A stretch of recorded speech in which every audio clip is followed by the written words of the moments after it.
My name's Mason. Mason Dan. I'm 38. I work in systems design. Boring stuff to most people, but I like it. Quiet, structured, logical. The kind of work where every cable, every bracket, every line of code has a purpose. That's how I live too. I make my own coffee. I iron my shirts. I keep my inbox at 0. My wife, Nicole, used to joke that I was built like a spreadsheet. Neat. Predictable. Safe. She said it like it was a compliment. At first. But lately, the way she said my name had edges.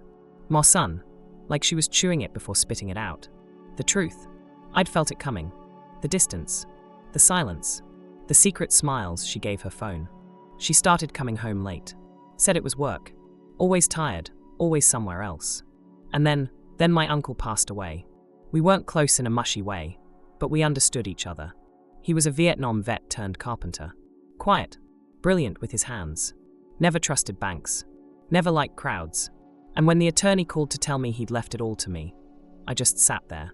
For a while. Processing it. The house. The land. The tools. Even that old Martin guitar I used to strum when I was 12, and he wasn't looking. That night, I told Nicole over dinner. She paused mid-bite. Wait, everything. Everything, I said. She blinked. That's wow. That could really change things for us. Yeah, I nodded. It could. She smiled. That big, wide movie trailer smile. Got up from the table, walked over, wrapped her arms around me like we'd just won the lottery. But her eyes? They were calculating. 2 weeks later, she came into the kitchen in yoga pants and a tone that was too soft to trust. I think I need a little break, she said, pouring herself a green smoothie. You know, space. Just for a few days. There's this retreat upstate. No phones, no pressure. Just healing. Healing from what? I asked, trying to keep my voice light. Life, I guess, she shrugged, sipping her drink. It's not about you. It's just something I need. Something she needed. Right. I helped her pack. Made sure her favorite hoodie was folded on top. Drove her to the train station. As she leaned in to kiss me goodbye, she said, I love you. But her eyes were already somewhere else. Maybe Arizona. Maybe with him. I didn't say it back. I just watched her walk away. Then I drove home. Sat down at the desk in my office. Logged into the system she didn't know about. And double-checked the transfer confirmations. Everything my uncle left me? It was already protected. She had no idea. She thought she was leaving for clarity. She didn't realize I'd been seeing things clearly for months. They say betrayal feels like being punched in the chest. Not for me. It felt quiet. Almost peaceful. Like a decision I didn't have to make anymore. Saturday morning, I made eggs. Scrambled soft. Toast. No butter. Nicole always said butter ruined the crunch. Funny, I still did it her way, even though she'd probably never sit at that table again. I was halfway through breakfast when the first email came in. Alert. Withdrawal. $5,000 from joint checking. I stared at the notification on my phone. The corner of my mouth curled. Right on schedule. I opened the banking app, refreshed the page.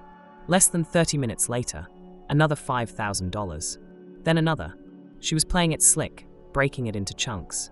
Like the system wouldn't flag it if it wasn't one lump sum. Amateur move. She thought I was clueless. Thought I'd be home, scratching my head, wondering if the bank made a mistake. But I wasn't clueless. I was the one who left the money there.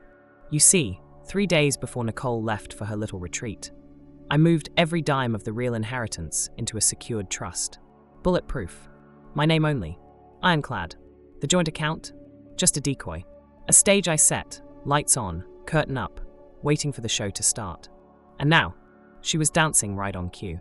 I took a sip of coffee, bitter, black, and pulled up the security camera feed from my uncle's old house. Still empty. Still locked. Still mine. She hadn't touched it. Hadn't even gone near it. Nicole had gone for the cash. Predictable. That's when I opened her Instagram. Yeah, I still followed her. Not because I cared, but because sometimes you need to watch the fire you didn't start. And there she was. Reclined poolside, oversized sunglasses on, a sun hat tilted back, just enough to show that signature smile. Carefree. Giddy. Like she'd finally escaped the prison of being married to a man who wasn't rich enough for her new dreams. The caption read, finally breathing again, dizzy, new beginnings, new light. I zoomed in on the background. There he was. Tanned. Shirtless. That influencer look, stubble and smugness. holding 2 glasses of champagne, like he'd won something. Maybe he thought he had. I leaned back in my chair, phone still in hand. Let the moment sink in. She didn't even try to hide it. Didn't switch to a private account. Didn't crop him out. She posted that photo like I wasn't a real person at the other end of it. Like I'd vanished the moment she clicked upload. I should have been hurt. I wasn't. Because I already knew. 6 months earlier, things had started to shift. She bought new lingerie, but wore it when I was out of town. Claimed work dinners, but came home at midnight with laughter in her throat and cologne that wasn't mine on her coat. I noticed. Every time. She thought I was distracted. Thought I was too quiet, too trusting. She didn't understand. I'm quiet because I watch. I don't speak because I document. And I had. Every receipt. Every login. Every lie disguised as yoga or brunch or girls' night out. I logged it all. And then I built a safety net beneath myself, slowly, deliberately, while she danced across the tightrope, thinking she was flying. She had no idea she was walking straight into the net I'd set for her. I picked up my phone and called my lawyer. Just confirming, I said. We're still good to go with the trust setup? Solid as granite, he replied. She can't touch a penny of it. Perfect, I said. Thanks. That afternoon, I opened the old wooden trunk in my uncle's garage. Inside, maps, an old Martin guitar, and an envelope. His handwriting, faded but familiar. Don't let the wolves take what you've earned. I smiled.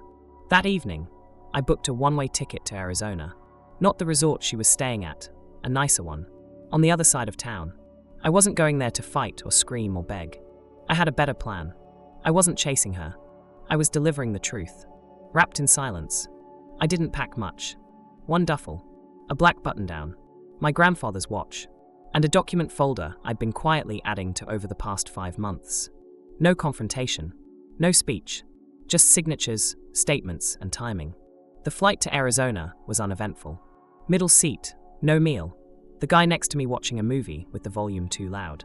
I stared out the window most of the way, thinking about nothing and everything at once. By the time I landed, the sun had started its slow descent behind the desert hills. The sky was the kind of orange that feels too beautiful for what you're about to do. The car I rented was forgettable, just how I like it.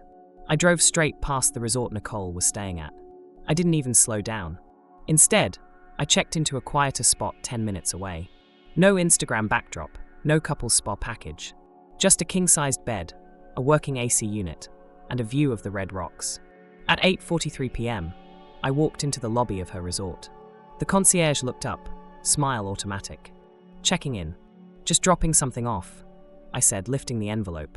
I had printed her full name in careful block letters, Nicole Bennett. Room 308. Inside the envelope, a photocopy of her recent $46,000 transfer. A wedding photo, one where she actually looked like she meant it. And a note, handwritten. You didn't steal my inheritance. You just reminded me why I protected it. I asked the concierge to deliver it first thing in the morning. Not at night. Not when she was still sipping cocktails and feeding lies. No, I wanted her to wake up to it. Let it ruin her granola parfait and cucumber detox. As I turned to leave, the concierge called out. Should I let her know who it's from? I shook my head. She'll know. Back at my hotel, I poured a glass of water, sat by the window, and opened my laptop. No need to hack or snoop. He made it easy. The guy Nicole ran off with? Let's just say discretion wasn't his thing. His public profile still had them tagged in that photo by the pool. The one that made me book the flight. I didn't need to zoom in this time. I knew the layout by heart. At 6:12 the next morning, my phone buzzed.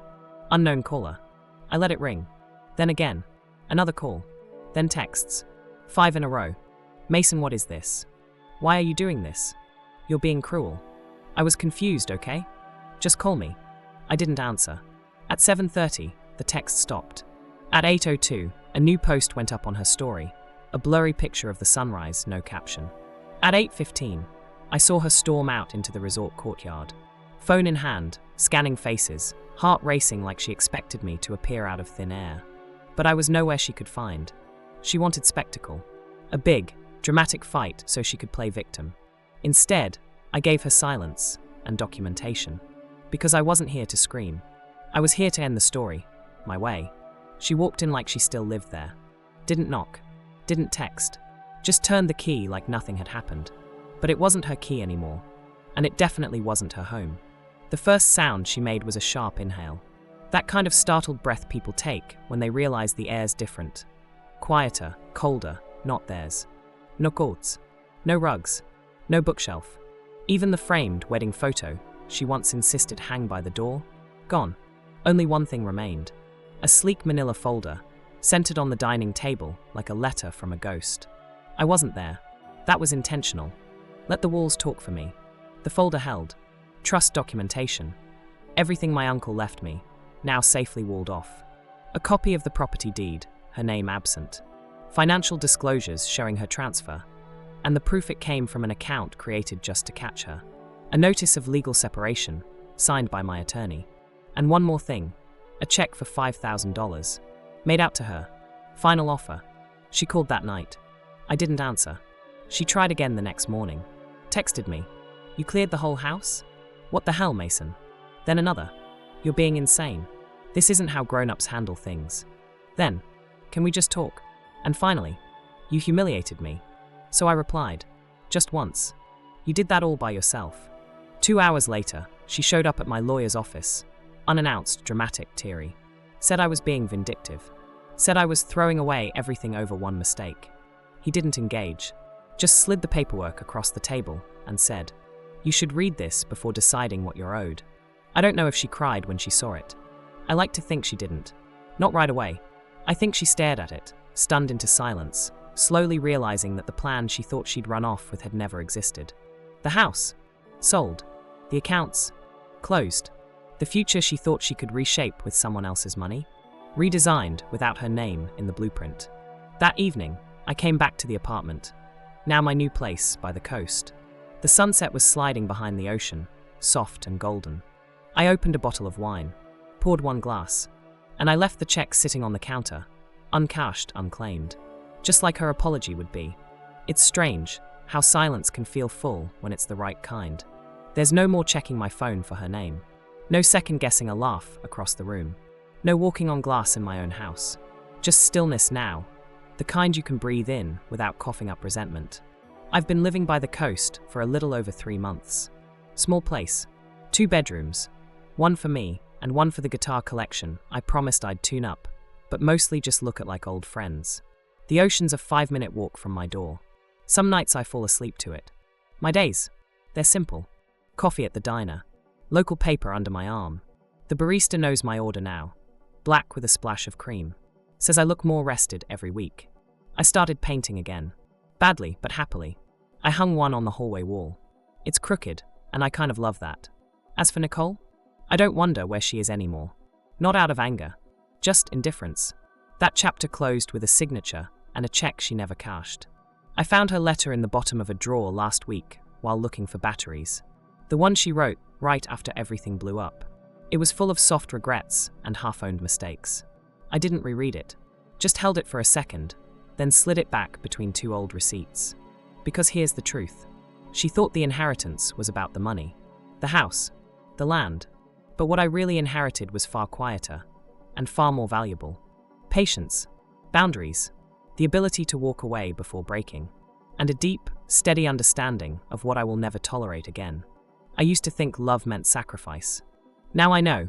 It means choosing peace over chaos, even if it comes wrapped in silence. The world didn't fall apart when I lost her. It finally made room for the version of me that doesn't settle. So no, I didn't get revenge. I got something better. I got myself back.